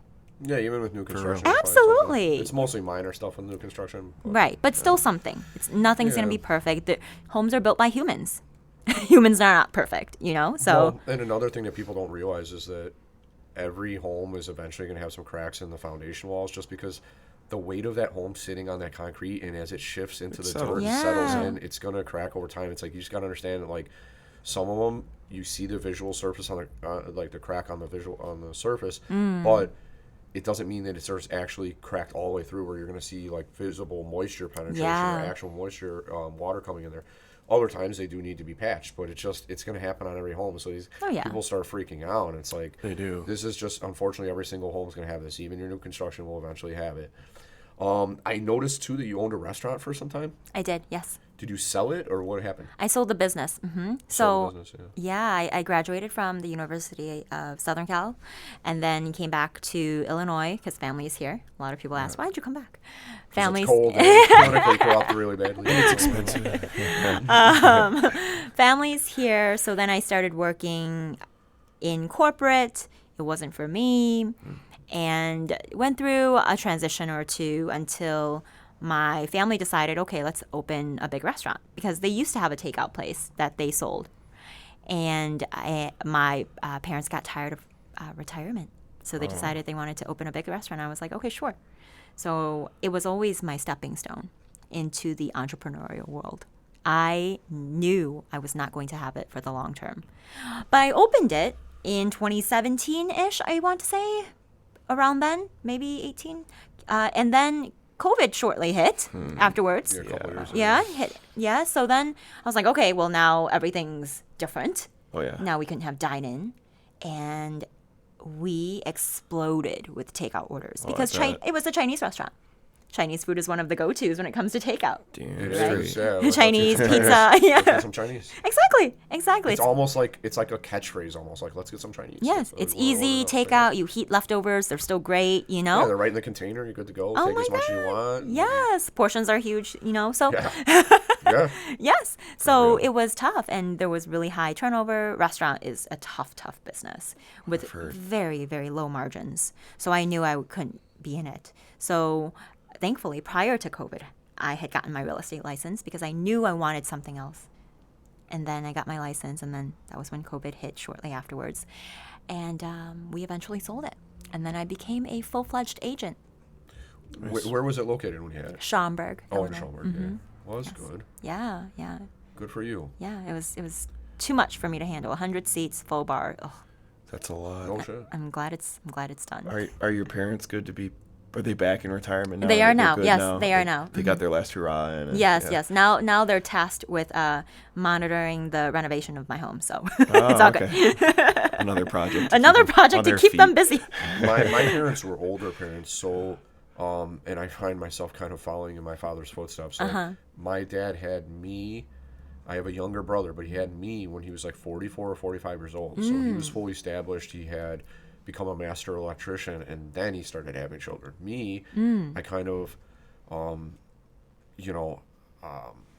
got established right now. I'm 38, and I'm finally now having my Yeah. first kid, which is more common nowadays as Yeah. well, because education takes forever. I was in education for like 30 years of my life, from grade school, kindergarten and Yes. preschool, all the way up to crazy. after law school. Like, holy shit, like the majority of my Yeah. life has been spent in school. But in any event, I had older parents. Are your parents older as well? Or? Yeah, I mean, I would say like people live longer these days, right? So Right. what is old, right? Well, you mentioned they were retired, so I'm thinking, I mean, if they either they made really good money when they were working, or they're just older parents. Yeah, so they are probably in their late 60s ish, you know? Fairly Which- early to be retired. Yeah, I mean, I think people people live till like 90s these days. Yeah. One of my clients is I love her so much. She's in her 80s. And she's so energetic and so active, and I'm so amazed and impressed by her. So I think, yeah, I would. I hope to live that long. Yeah, but good years, and we're Oh, for sure. we're seeing Yes. that now, like with all the advancements in medical technology, that they're saying that we might be at some point within the next 15, 20 years living to be over 100, but good years, not like Yes. nursing home diapers like years, but like still active, walking, going out, exercising, things like that. So I'm a big believer in maintaining this vehicle that we have to get us through life. We unfortunately have a very sedentary job. We're bringing in stand-up desks. Matt and I exercise, yoga, meditation. Do you meditate at all? I've tried. I do enjoy it. But I don't do it religiously. Yeah. It's a very emotional process, I think, once you're in it. Once you get in it. I've cried while meditating. No kidding. damn. Oh, yeah. Because like you'll be in your meditation and something will come to you that affects you emotionally. Yes. Okay. It's usually feelings of gratitude. And then I start crying. I will have my eyes closed, and then I start, like, literally, you will see tears streaming down my face. But it's all gratitude. It's not anything. Yeah, it's your more joyful gratitude Yes, than anything. yes. Mm-hmm. Tears Well, of gratitude. for That's me, cool. I kind of use a little reset. So like we'll Yeah? be here. We have the basement here, and sometimes I'll just tell everybody that there's a door there that leads down to the Oh, basement. no one. I'm looking for it. Yeah.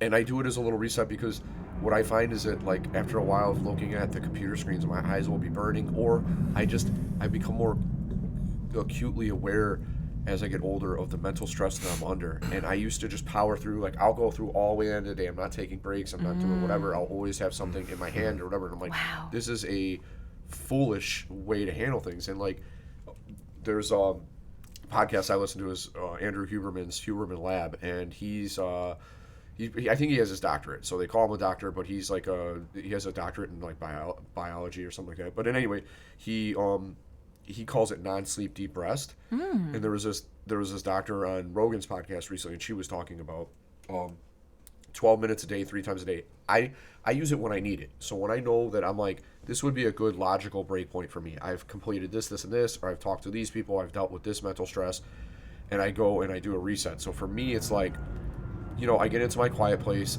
If you do a lot of physical work, you need to stop your body from moving to get a rest. It's the same thing with my mind, I feel. Like, I'll stop my mind's voice. I'll slow it down. We're not, like, thinking in thoughts, because, like, our mind's voice is this conversation we're kind of always having, like, am I hungry now? Do I need to do this? Do I need to do that? Right. You're always thinking. So I try to silence that, focus on the breathing. And sometimes I feel like I'm sitting there and I'm kind of tired. I'm like, I might need a nap too. But then by the time I wake up from my meditation, sometimes I will, like, if I've had a really stressful day and I'm in the deficit now of stress, I will do like 20 minutes, 25 minutes, half hour. And it's so beautiful. I've been using it a lot lately, and I'm like, wow, I just feel so much better that I'm not completely exhausted and burnt out by the time I'm going to sleep. Like, Yeah. incredible. I can't meditate. I tried it at a Buddhist monastery, and monks and everything showing us how to meditate and stuff, and I just passed out. Maybe it worked then. Maybe. Is this meditating or is this just napping? I'm not really sure. I think it's different for everyone. They have apps. They have apps that you can try, right? And you can do it your way, right? Even if it's 5 minutes, 10 minutes, right? But also, do you. If meditating isn't for you, then there has to be some sort of other outlet, other source of peace and presence. Yeah, I think my source of peace comes from a goal, like a clear goal or end state in mind. If we're talking Army terms, you have to have an end state in mind, and it's difficult in this business because there's almost no end state ever. Like, the work is never done, even after closing. These guys come back at you. You're like their attorneys indefinitely, and they with some of our clients, it's like, oh, I need help with this after closing. Or I want help with it. Oh, can you send me this? It's like, and so in this business, it's kind of been hard for me because there's no, like, I mean, granted, you have like mission complete when a deal closes with no issues. There's no post possession. There's no like post possession after closing, post closing possession, excuse me, and so there's all these things that are, and they're constantly going because there's multiple deals going on at the same time. We have dozens in play, and it's always one thing after another. You could literally, like to what Brian was saying, like sometimes you gotta create an end state for yourself because there's no real end state. The work never stops. It's never done. So when he goes down to meditate or whatever, just like, okay, I'm just gonna go down and just focus on one thing, done, and just get that one thing done. Because I think one of the things that you were saying the other day was that leads to like stress and anxiety is not being able to see a task through to completion Without interruption. Without interruption. Yeah. We have so many interruptions in this business all the time. Like, and I'll be sitting there, I'll be trying to do like an attorney review letter, or I'm trying to do like the due diligence on a file or whatever. Look up the the title of this property and see, okay, so check the deed, okay, and then the phone just boom, boom, boom, boom, and or Steph will be our assistant will just be like, man, what about this? They're calling me about that, and it's just it's this helter-skelter kind of like shitstorm that's constantly like going on at all times. 5 to 10 distractions while waiting for your next distraction. Sure. Yeah. So that has been hard for me to manage because there's no like mission complete sort of like, and I think in other areas of the law, like where if you're in like litigation or whatever, and like, you're handling like a major case at one time or whatever, like this is like your big thing, like to use an extreme example, like I forget the firm, it's whatever the firm was that represented the class action suit against Monsanto, the weed killer cancer stuff, like that was their baby. Like their mission complete is just raiding Monsanto, like, and just obliterating them, with this class action lawsuit and having that win. And I think it's just with this business, you don't really have that. You have, okay, this closed. Meanwhile, and alhamdulillah. Meanwhile, like 5 other contracts just came in. It's just this constant revolving. You're never like from one thing done to the next thing. From one thing to, it's always like it's a 15 juggling things act at all the once. time. So yeah, It's that's tough. So what Matt was referring to is Andrew Huberman just had a podcast on like happiness and the different types of it, how to achieve it, and what he was referring to is he said that you could be doing a task that you don't like you're not even into it, you're indifferent to it, or you downright don't like it, but you still will be happy if you can do that task without interruption. Like if you can see it through to completion, and that's the tough part because I'll be in the middle of something and there's like deadlines or I got to do this or that, and it's Brian. I get tired of hearing my own name. My phone's blown up. I send more text messages with clients and realtors and lenders and all of them on the one to stay on the same page. I like to do group text because you get people, they got their work schedule, they can't pick up right away. And then you want something in writing too. I also want the realtor and the lender to know I've been doing my job. So like, hey, I tried to reach out to you earlier or whatever, blah, blah, blah. Or it's just we need this, and this, and everybody knows we need it. So we try to find those efficiencies as well. But it's definitely a tough, challenging business from that perspective. Can you create a time block in your calendar? Well, that's seeing that's through how we manage this stuff better. Yes. that's the only way we do. Phone on silent.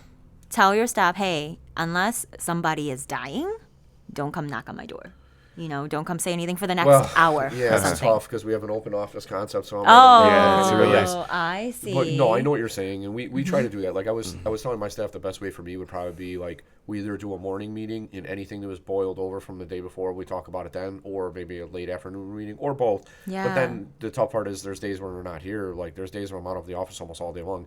Really, it only takes like 3 closings because if I had a 9, a noon, and a 3, that's your whole day there. Yeah. Sure. You need an hour to travel in between. You got to eat. Usually I'm carrying my meals with me already prepackaged and all that.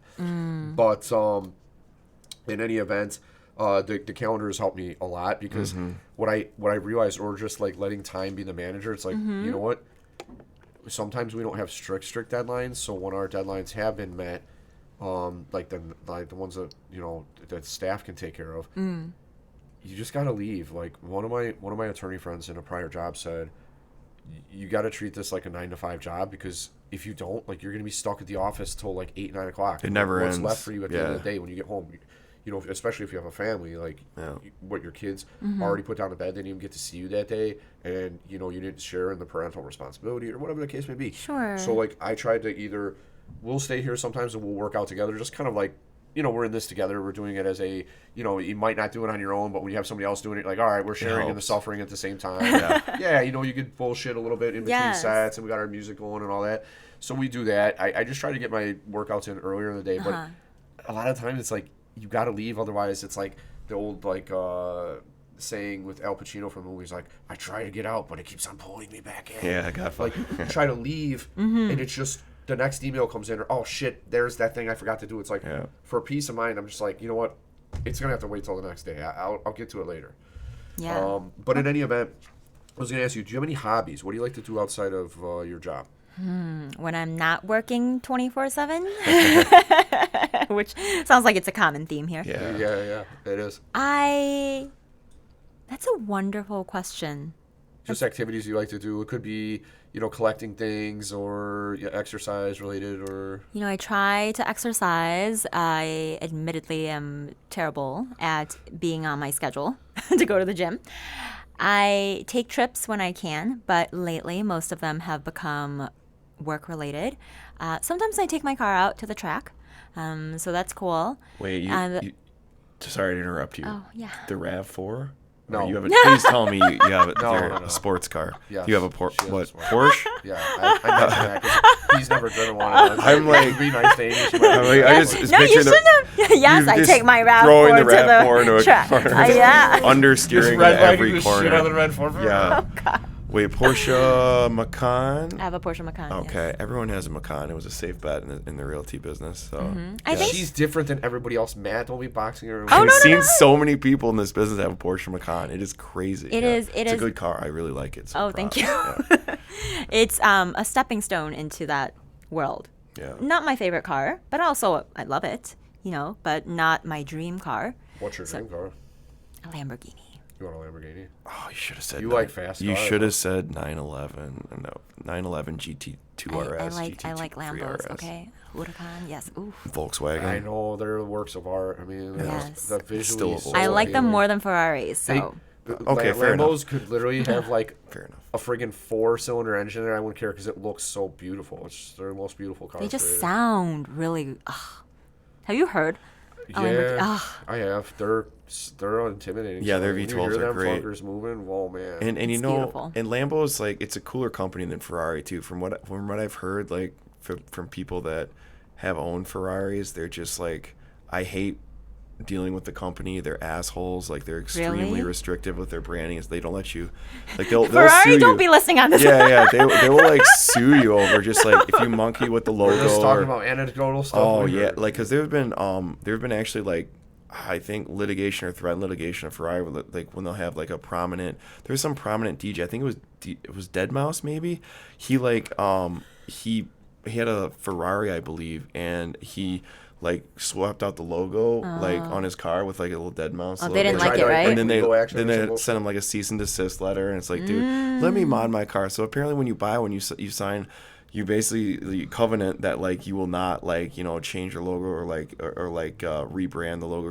That's interesting. You can't do what you want with your own car. Yeah. And I think that's obviously only when you directly buy from them. But if you buy it used, you can Secondary, do whatever the you fuck don't, you you're not want. signing that agreement. But when you buy it from them, you're signing. You're like restricting your ability to like do whatnot with that car. So yes, Lambo is better. Well, she said she goes to the track. So where is the track at? Where do you go for that? So it's in Joliet. It's called Autobahn. I've been there. I've been on that track. Oh, you've been on that track? Yes. Oh, Good. see, he knows. I know That's that what I'm track. talking about. When we were with BMW, I was when you went out there, or what? when Peaches Beamer, we took a 2 Series out on there. Did you have fun? Oh yeah, it was great. We were terrorizing this Corvette. It was, one of those like middle-aged guys with midlife crisis No! buys a Corvette, can't drive it, and we're stop, just Matt. destroying him with it in the Beamer. It was No, great. it's fun. Yeah. It's a very large track. It's the largest one in Illinois. I think there's only 2 other ones in the country that are larger, out of state, but it's a lot of fun. You know? And is it multiple people on the track at the same time? Yeah. Mm-hmm. Yeah. Or are there multiple tracks, or is it just one big track with like 4 or 5 lanes? It's 2, right? And do they connect them up? For I don't a think they big do. one, or- No, it wasn't connected when I was there. No. Okay, yeah, because I know there's 2. Yeah, but you can be on it with multiple people. Yep. I think that's actually the That's gonna scariest be for kind me. of scary. That's yeah. scary Somebody for me. loses People are control and you just- stupid. nasty accident.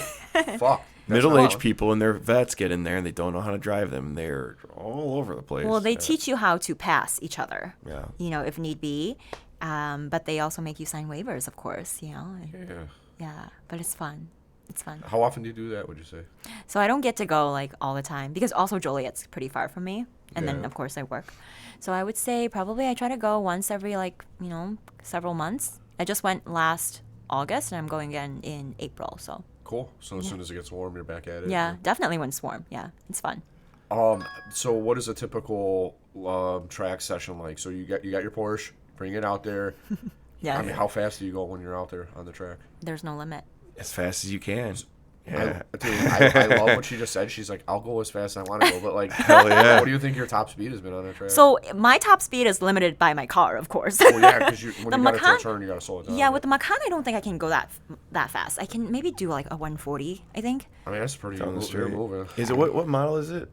Of the Macan? What's the trim level? This one is the base. It's the base tier. Okay. So when I bought it, we were in the midst of car shortage. Yeah. So there were only 5 available Oh damn. at the dealership. Yeah. So it was either I buy or I don't.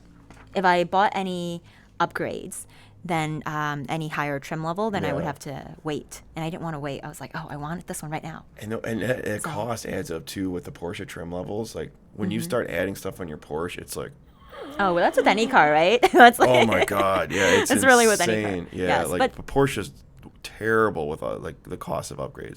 The price just skyrockets like overnight. but the driving experience is. It's still the same car. The chassis is the awesome. same. Yeah. You know, does it come with a turbo 6?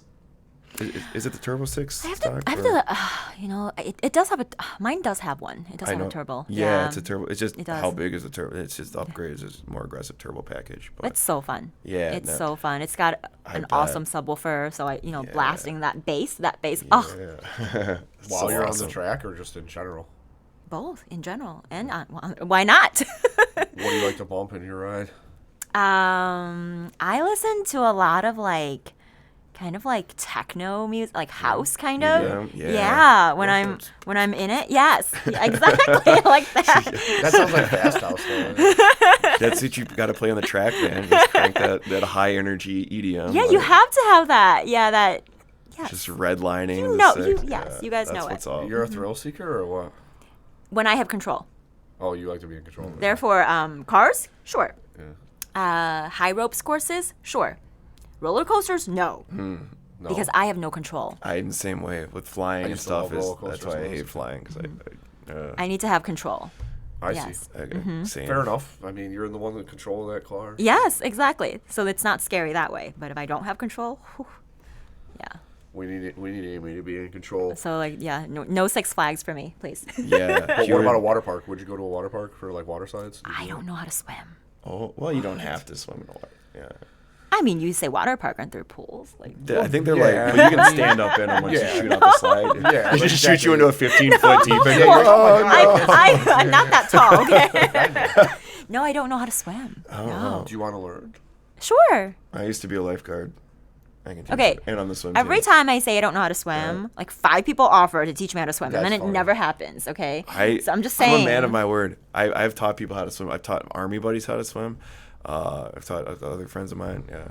I'm okay at it. I'm You're not an okay at it? expert, Yeah. Oh, you have to know it for like the military, right? Well, yeah. I mean, I grew up in the water. So, Oh, okay, Yeah, okay. so grew up going to the beach. Grew up competitive swim team. Was a Nice. lifeguard. Nice.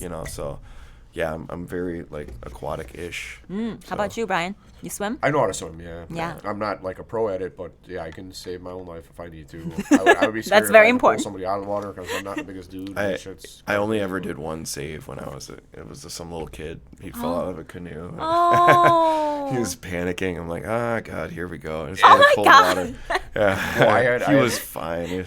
I had one incident where I panicked because Mm-hmm. like I dove in a weird way and I started to swallow water, and when that happened, I started freak choking. out. I was Oh, coughing yeah. and shit. Yeah, I had to be pulled out. Ooh. I learned my lesson. It was the way I dove in, but I won't do That's that scary. Yeah. again. A little bit, yeah. It You can gotta- be. Yeah. You know, it's one of those things where once you do it, you learn. You'll get comfortable with the uncomfortable because it can be uncomfortable, especially when you're in like the deeper end. Like I'll give you an example. We were in there's a very nice water park in St. Charles. It's not a huge place, but it's like 4 main slides, and then they have some smaller slides and like a little, like a little party pool where you can hang, the kids hang on, or adults can be in there too, whatever. But they have these water slides that are in the deep end of a pool. They're not slides; they're more of like a fun, shooty thing. So it's Okay. like you're up in the air maybe by 15 feet, and then it just shoots you straight off, and it's like a wet slide because the water's flowing the whole time, and you just splash right into the deep end. So when you get in there, it shoots you down about 7-8 feet, and then you gotta awesome. What? come back to surface. Bounce up. You just gotta float down and then spring off the freaking bottom. That's so yeah. Well, scary. and we're not even at the bottom because I think the bottom was 12 feet or something. But in any event, me personally, this is just me. I feel better with a little bit of a breath in me. Like I don't want to get into the water with no breath in me Yeah, at that all sucks. because then I'm searching for it when I'm in the water, and that's not a good thing. So don't I have like as much I kind of time. hold my breath, and I'll let the carbon off as I'm coming up. Mm-hmm. So I'll be down there, and I'll have like a pretty much a long swell breath, and then just bloop, bloop, bloop, bloop, bloop, bloop. Here I go. And then you have to it's a mental discipline because if you're thinking about the uncomfortableness of it, you're gonna panic. But you have to Yeah. be comfortable with the uncomfortable to get back to the surface, and then you get up there, get a good one, and then start swimming over to the side. That's how I do it. In swim Impressive. team we used to do the down and backs even on the it was a 25-meter pool, one of the like the indoor winter training whatever. So it was a shorter pool. It wasn't the 50-meter pool. It was 25. So we would do like down and backs, like one breath. You can't come up. Like that fucking sucks. Oh my Yeah, god. yeah, you're because- really at the It's got to be hard, very hard physically. yeah 25-meter. It's 50 meters in total. So yeah, so you really your lung capacity really goes up when you're doing that. But yeah, it's definitely a mental thing. You got to kind of plan just gradually, slowly, exhale out a little bit at a time. Yeah. as You you're don't want to going. do it too fast either, because then you're gonna start breathing heavier and you'll more have to be frequently. sucking wind. So it's it's a whole thing. That's neat. Very much. But no, I have taught people to swim. and Okay, if you want all to right. learn, Okay. hit me up. Okay. Better be a man of your word. But I'm a then man of my This word. is going to be a two-way street. Yeah. She's going to have to ask, and you're going to have to make sure it happens. I'll do it. Yeah. The pressure's on. When I was I won't do you like my dad did me where he one of my earliest childhood memories, I think I was about 4 or 5, and they had this condo out in D.C., and they had a pool at this condo. And my dad literally just threw me in the pool, like into the deep like end. figured it That's out. And what they usually do, I right? remember sinking. I was like, because you're too young to panic. Like, you just like, I was just curious. I'm like, why am I not towards the surface? I'm going the opposite direction. I want to go towards the surface, but I'm not. I'm sinking. How do I get there? And I'm just like, oh, shit. Well, are you like breathing in water? No, while I you're- wasn't. I Oh, was so you holding my knew breath. to hold your breath. Yeah, At yeah. least you knew that. And then he just dove I in. messed up with that He's one like, time. welcome to the water, kid. You know, like he dove in and got me. But that was my first introduction. Wow. But Wow. no, we will not have that introduction. That's so. scary parent stuff that they do. I Yeah. was going to ask Amy, do you have any pets at all? I don't. No? No, I don't have any pets. You're unattached and free. You just fly where you need Well, to be. I used to have a dog, but Past? no, he's with my ex. So Oh, shit. Dax got it's the okay. He's dog not gonna to watch break this, up. so it's fine. Doggy custody. Damn, those are the worst ones. Fighting over the You child. better not the find this furry- podcast. The furry I child. mean, who knows? They tend to. I have guests on there. Are you that tell me all this serious? shit. Yeah. Those- If they usually, yeah, Wow. we have some folks who have like some stalker exes, and they're Yup. like, "Hey, by the way, you have a new biggest podcast fan right now. They're gonna watch all your shit." Whoa. No, probably Yeah. not. Okay. We're not. Our reach through YouTube isn't that extensive. We do all right. I mean, it's one of those things you have to do it. You know, some episodes get more than others depending on what topics you're talking about. Yeah, for But sure. This is a way for us to enjoy the bond, to get to know people better, and also to sharpen our skills. Conversation is a skill, and it's something that you sharpen over time. Agreed. Do you think you'll have any pets again? Do you want to get an animal? Ooh, I want chickens. Chickens? I want backyard chickens. What is with people and their chicken? I swear it's. One of the co-hosts What, on what the do podcast you mean? has What is it chickens. with people? Okay, aren't you from Wisconsin? Yeah, cows though. They have chickens out there too. You have chickens. Don't act like you've never. We do have chickens. I want yes. backyard chickens for eggs. For eggs, yeah. Fresh eggs. Yeah. That's all. No, that sounds good. I think it's important for us to appreciate where our food comes from For sure, I agree. and to learn and respect it. I think it's too often that we eat. And look at your face again, my gosh, Matt. I just no. distracted. It's something you said. Oh, It's just yeah. me and chickens. Our history is not the greatest. Well, yes, but we'll get I- into Okay, that tell later. tell us your story of No, no, chicken. no, Yeah, no, no, you go to- first. I was just gonna say we should know where our food comes from. Okay, to the end. and- Chicken. Oh, I agree. Because if you have backyard chickens, Uno reversal straight to. I like the idea of like really fresh eggs. Me too. Me too. And it's financially savvy now because they're so Oh, damn yes, expensive. It's a yes. smart move. Actually, that's a really smart move. Yes, You know what? and they can stay outside. Side yard right here, Brent. We might want to. Yes, they allow them in Chicago. Yeah, There you go. but dude, the way the fences are set up here, critters will get in and attack them, dude. You'll get Oh, yeah, something. we'd have to have a coop. That would. Yeah, it'd have to be like really a well cage. sealed. You just have to dig deep enough to insert that fence, that wiring. Yeah. See, I'm a Insert nerd it because I around, looked this up. around, yeah. So then when they dig, they can't get underneath it. Yeah. Because they Pro are tip. smart. Those coyotes, ooh, Yeah, and you get 'em- possums. Oh, Cats. There's coyotes Yeah. over here. Oh, I'm like sure. Where we're at right now. Yeah. This is urban ass Chicago. I was walking my dog one night with the wife, and there was a fence because there's multiple like kind of like warehouses or factories or different businesses down along the walk to the park. Yeah. And there was a fucking coyote back there on the other side of the fence. And what? I normally carry a flashlight with me and other protection as well when I'm out at night with the dog because a coyote, they'd run up on the dog and there would be dog food for them, you know. For sure. Yeah, of But course. they're usually coyotes, depending on their size, or foxes will be limited and intimidated where they normally wouldn't come up to a person. But an animal, you never know. Like, dude, if they're hungry, who knows what might Oh, happen. yeah. Yeah. They'll go for it. Smaller dogs, cats too. They're Kids? Yeah. Yeah, little kid- Toddlers. Yeah. Yikes. Tell us your chicken story. Damn it! I was hoping you would forget. Of course I wouldn't. I was waiting. He I was likes- waiting he likes just for telling that. the story. So you do like telling the story. So you're. It comes up for whatever it's reason. an extreme story. It- So, like, It's you not have to, that like, bad. we'll see after not see that what you bad. think about it. Okay. Well, I don't have anything against chicken. I just want to go on the record. I have nothing against You chicken. eat chicken. Yeah, oh yeah, for sure. Okay. Yeah. I mean, they're You eat eggs. Sure. Okay. Sure. I'm not like like a particular about what I eat or anything. I don't hate chickens. They're fine Okay, animals. okay. But I was in a unique position back in Army land, in Army ROTC, when I was in college, and we had this field training exercise where some of the local farmers brought in chickens. It was like the junk chickens that they didn't want anymore. I think a lot of them are old, and they're just like, let me get rid of this, shitty bird, and just donate it to the ROTC tots.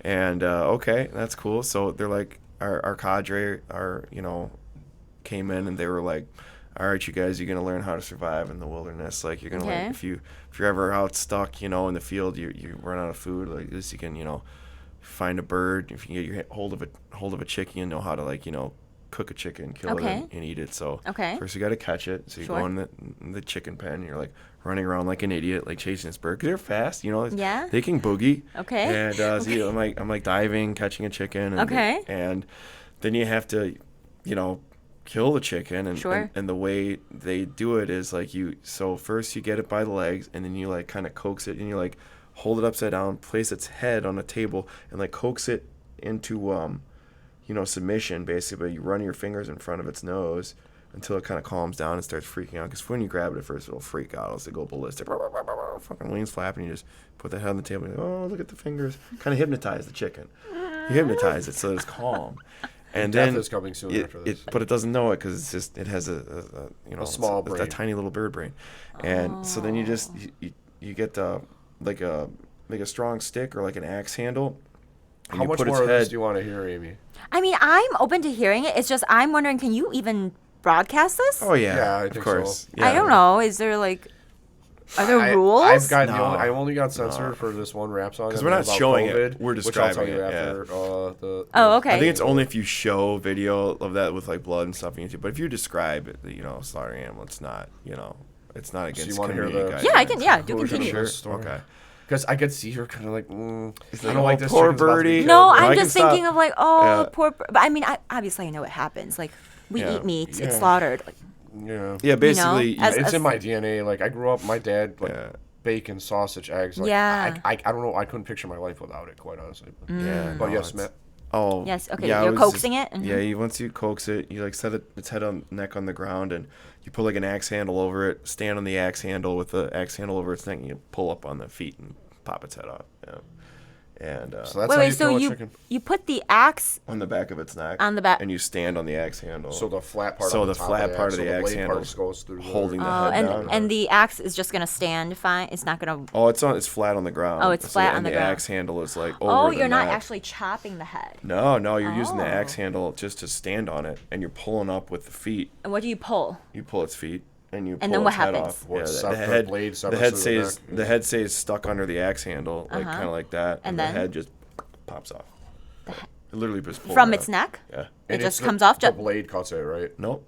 Oh, it's the handle itself. It's the handle. Literally, you pull. I feel like the blade rip its neck off its body. Oh, basically. And then it's like blood gushing out. It decapitates it. Yeah. Oh, okay. And and then like Amy was saying, it's probably a messy. They go crazy. So when you do that, like literally, chickens do run around with their heads cut off. It's true. Like so they're bled out. Yeah. Right? You just like let it bleed out in an ammo can.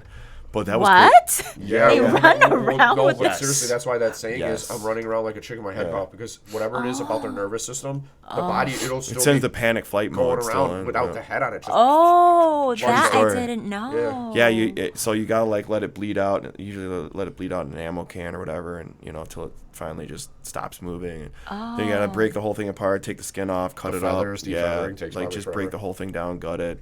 It's pretty nasty. It reminds me. I was in dissecting class. I took it in high school, and we had to dissect fetal pigs. Same. These are pigs that didn't make it. We have a fetal pig story after this one. Yeah, so I went around, and then they told us we had to crack the skull. You open the jaw, and you crack the skull so you can start dissecting. And I remember all my classmates were so freaked out. I was the only one going around cracking skulls. So because they didn't want to do it, right? You were like the skull cracker. Yeah, I was like, I don't care. I'm going to crack it. Yes. That's how I was with the chickens. Damn. People call you the skull cracker. Yeah, they ask you to do it because people are they get freaked out. Yes, but I don't know why. I'm like, it's. Give me your chicken. All right, I got. It's not like it's alive. If it were alive, probably a different story. But yeah, you're resisting a life. Yeah. Chickens. Wow. Oh my. Yeah, and some people couldn't do it. They would fuck it up, right? And the chicken, they're not completely stupid, right? So they would be freaking out. Oh. I'm like, you guys got to calm it down. This is how you do it. And it was funny. Like these people are like they want to be in the army, right? And they can't. Like, and that was the best way to slaughter a chicken. It's pretty much the cleanest. Yeah. That's What's the and the cleanest? quickest. Well, if you're Oh, your I see. resources I are did another limited, way so that you- was not so nice just to try it out. It was not good. Oh, wow, It was wow. bad. I kind of feel bad about it. Well, yeah, when you have the limited resources, like that's how they train them to do it, so Yeah. you could eat in the field if you Yeah. could find a bird. So or it's just chickens then. Yeah, and, they were not even. These were not like meat chickens. I think there's like just egg laying chickens. Old ones. The meat was bad after we cooked it. Well, it if was- you're out in the field, you have no choice. Yeah, but it's all uh, we had to eat. It was like rubber, but well, I mean, better than nothing. so those were chickens. Yeah. My friends in the military told me they had to learn how to slaughter like goats Oh, nice. or sheep. Yeah. Probably. Oh no, nice. That's your reaction. Yeah. well, it'd probably be tasty. Yeah, I would say it's some good meat. I Goat like yeah, goat they, meat. They, Yeah. they make it. What do they call it? The Mexican goat meat. It's not birria, is it? birria, Yeah. which is actually very, very good. Oh, Yeah, I really? like it. Oh, birria. If you can find some Mexican restaurants, like there was one up on the north side on like Lawrence Avenue I hit one time, and birria was great there. It's not gamey. No, I don't know if it's the way they might slow cook it, and then they'll maybe throw it on the grill, but when you eat it, it's very soft and tender. Very Interesting. Very Oh, good. okay. That sounds good. Just tasty. It's like juicy in a different way Yeah. that other meats aren't. Yeah, I hadn't had it till recently, but I liked it. I was pleasantly surprised. And birria taco, like, yeah. Yeah, they I got was them more actually of it. just down the street too. I didn't realize that the new place that opened about a mile or so, more than that, maybe 2 miles down west, has it as well. Oh. But their hours were very inconsistent because they were about to open right when COVID hit, and they Oh. didn't even really open, and That's they were hard. only keeping it open for like private things with family or whatever. Mm-hmm. And now they're kind of like open, but they don't stay open late or whatever. But I wanted to.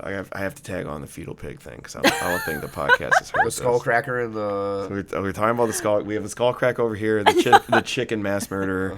It's Chicken mass like, murder. You but- murdered 2 chickens. it was more than that. Oh, okay. Because people didn't want to do it, so they kept giving me their chickens because they were like, then I they would can't never do it. learn. Man. I know. I'm Defeats like, the all right. purpose. Right, exactly. You're gonna starve in the field. Yeah, so the fetal pig thing. So we also had the fetal pigs in high school, in the dissection, Okay. dissecting them. And, since as we were transitioning into the science classroom coming out, like they brought in like just boxes of the fetal pigs, Yeah. right as we were leaving. And they had them there like sitting out in the office, but we weren't scheduled to do that. That was for like another class or whatever. So I'm there with my buddy, and I said, dude, look, what's in those boxes? I'm like, holy shit, it's boxes full of fetal pigs. I mean, this is wild.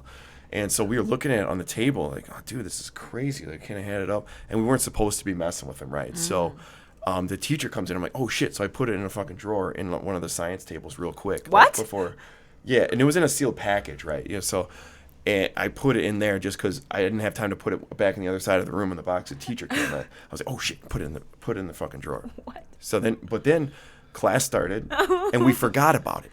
We forgot it was ever there, okay?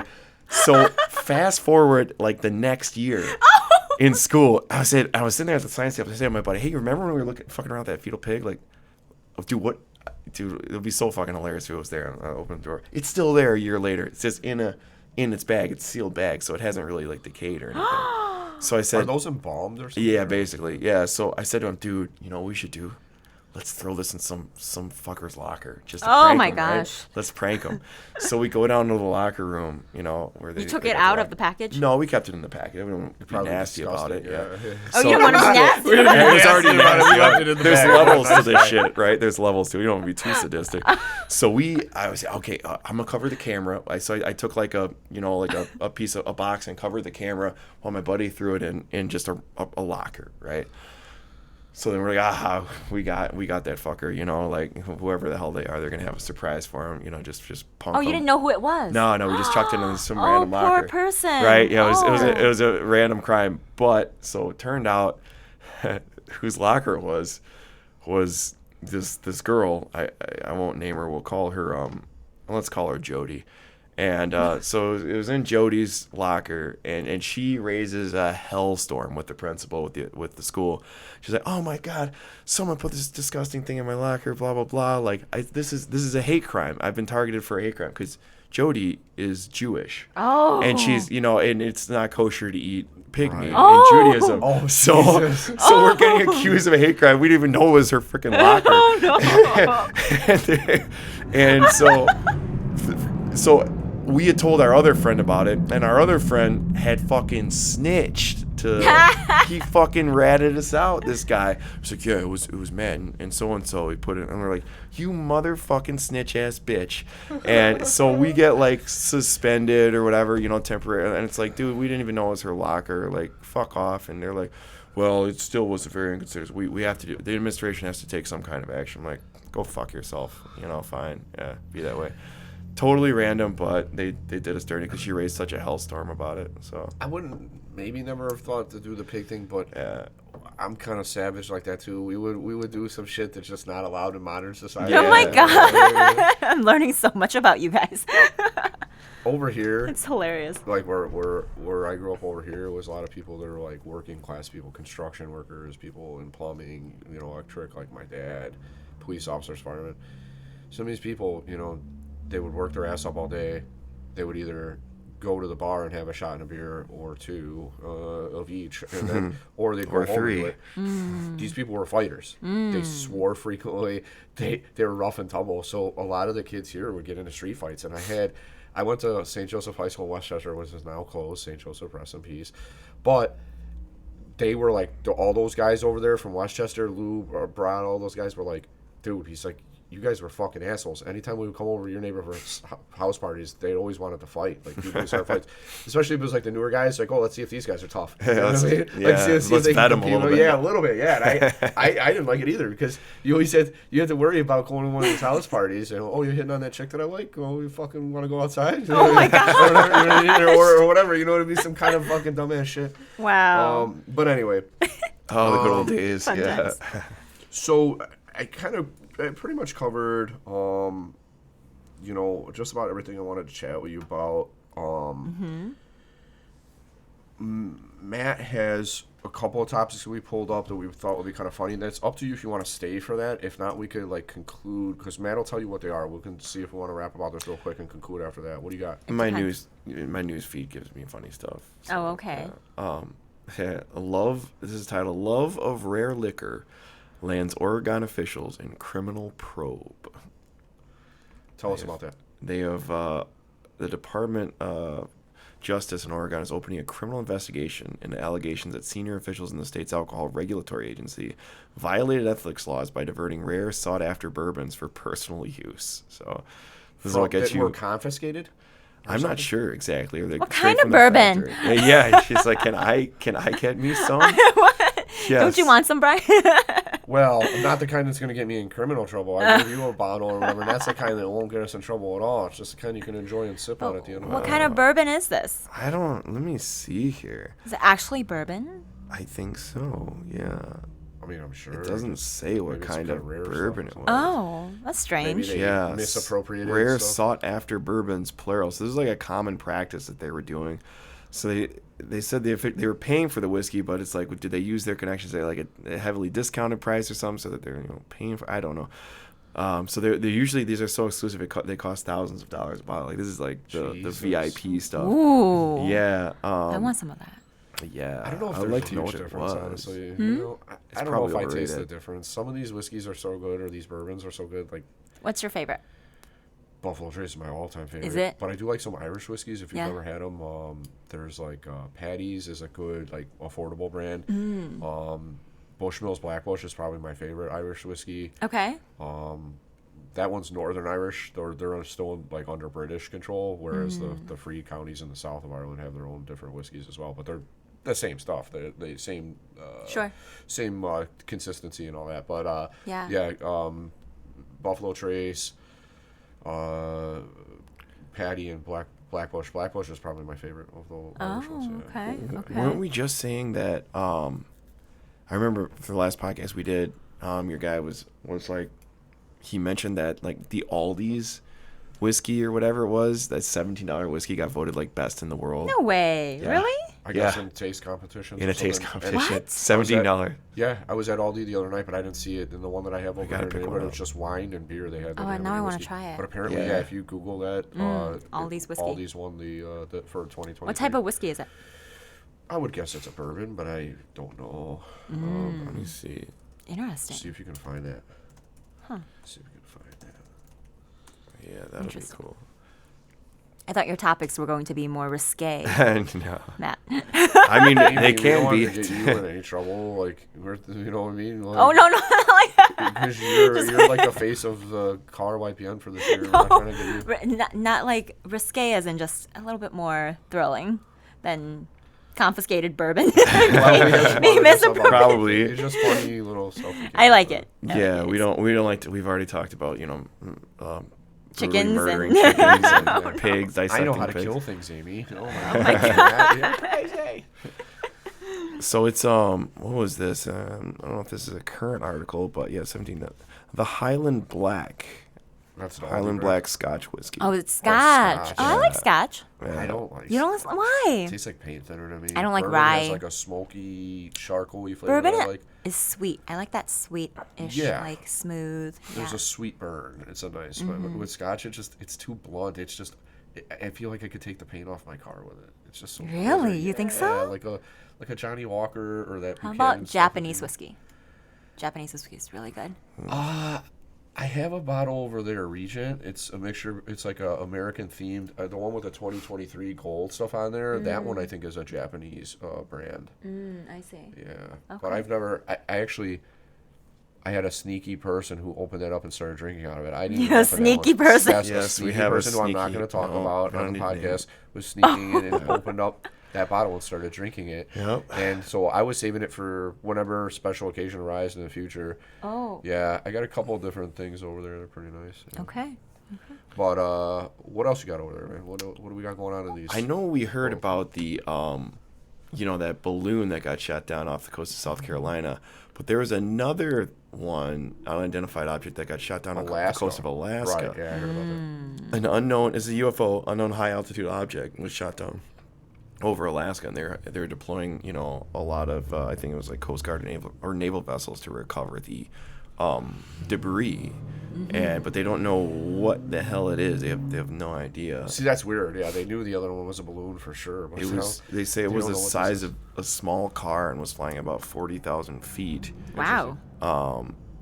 So it was weird. Like, we have no further details at this time about the object, said the head of Northcom. Like, yeah. So an F-22 shot it down.